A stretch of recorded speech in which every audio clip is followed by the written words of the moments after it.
நம் ஆண்டவர் இயேசு கிறிஸ்து சொன்னது போலத்தான், நீங்கள் என்னை தெரிந்து கொள்ளவில்லை, நான் தான் உங்களை தெரிந்து கொண்டேன். நான் எவ்வாறு என் தந்தையை அன்பு கூறுகிறேன் என்றால், அவர் சொல்வதை அனைத்தும் நான் கடைபிடித்து அதை நான் செயல்படுத்துகிறேன். அதுபோல நீங்களும் நான் சொல்வதை கடைபிடித்து அதை நீங்கள் செயல்படுத்த வேண்டும். உங்களை நான் பணியாளர் என்று சொல்ல மாட்டேன், நண்பர்கள் என்று சொல்வேன். ஏனென்றால் பணியாளர்களுக்கு தலைவன் செய்வது என்னவென்று தெரியாது. நான் உங்களை நண்பர் என்கிறேன் என்றால் உங்களோடு நான் இருக்கவும், என்னோடு நீங்கள் இணைந்திருக்கவும் அழைக்கப்படுகிறீர்கள். உங்கள் மகிழ்ச்சியிலே நான் இணைந்திருக்க வேண்டும் என்பதே என்னுடைய ஆவல் என்கின்ற அழைப்பை இயேசு கிறிஸ்து கொடுப்பதன் வழியாக மத்தியா என்ற ஒருவர் யூதாசனுடைய இடத்தை நிரப்ப அழைக்கப்படுகிறார். இந்த முதல் வாசகத்திலே புனித பேதுரு எவ்வாறு ஒருவர் தேர்ந்தெடுக்கப்பட வேண்டும் என்பதற்கான விதிமுறைகளை சொல்லுகிறார். இயேசு கிறிஸ்துனுடைய திருமுழுக்கிலிருந்து அவருடைய விண்ணேற்றம் வரை நம்மோடு இருந்திருக்க வேண்டும் என்று தூய ஆவியானவர் வேண்டுகிறார்கள். தூய ஆவியானவர் மத்தியாசுடைய பெயரை எடுத்துக் கொடுக்கிறார். இந்த மத்தியாசு இறைவனுக்காக இன்னுயிர் நீத்தவர், இறை வார்த்தையை அறிவித்தவர். இவரை பற்றி திருச்சுவனுடைய மரபுகளிலே அதிகம் செய்திகள் சொல்லப்படவில்லை என்றாலும் இவருடைய வாழ்வு முறை இயேசு கிறிஸ்துவுக்கு உரித்தாக இருந்தது.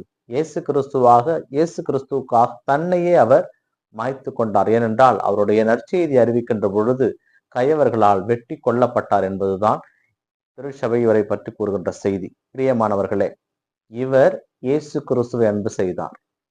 தந்தையினுடைய வார்த்தையை கேட்டு இயேசு கிறிஸ்து எப்படி தன்னை பலியாக கொடுத்தாரோ அதுபோல இயேசு கிறிஸ்துனுடைய வார்த்தையை கேட்டு புனித மத்தியாஸ் தன்னையே கடவுளுக்கு கொடுத்தார். நாமும் அழைக்கப்படுகிறோம். இந்த உலகம் நமக்கானது அல்ல. நம்முடைய விண்ணகம் நம்முடைய தாய்நாடு விண்ணகமே. அந்த விண்ணகத்துக்குரியவர்கள் நாம்.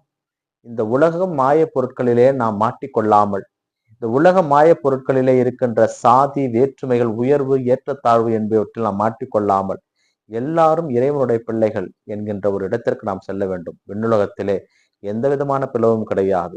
இங்கே ஒடுக்கப்பட்டோருக்கு உரிமை வாழ்வு என்கின்ற பேச்சு வெறும் வார்த்தை அறிவில் தான் இருக்கிறது. ஏனென்றால் சமத்துவம் சமதரம் என்று பேசுகிறவர்கள் எல்லாம் வார்த்தை ஜாலங்கள் மூலம்தான் வாழ்ந்து கொண்டிருக்கிறார்கள். அதை மக்களுக்கு எடுத்துக் கொடுப்பதிலே இம்மி அளவும் முயற்சி செய்வது கிடையாது. இறைவனுடைய நாமத்தை வைத்துக் கொண்டு பேசுகின்ற பொய்யும் புரட்டிற்கும் ஒரு நாள் பதில் சொல்லியே ஆக வேண்டும் என்கின்ற எண்ணத்தோடு நாம் வாழ அழைக்கப்படுகிறோம்.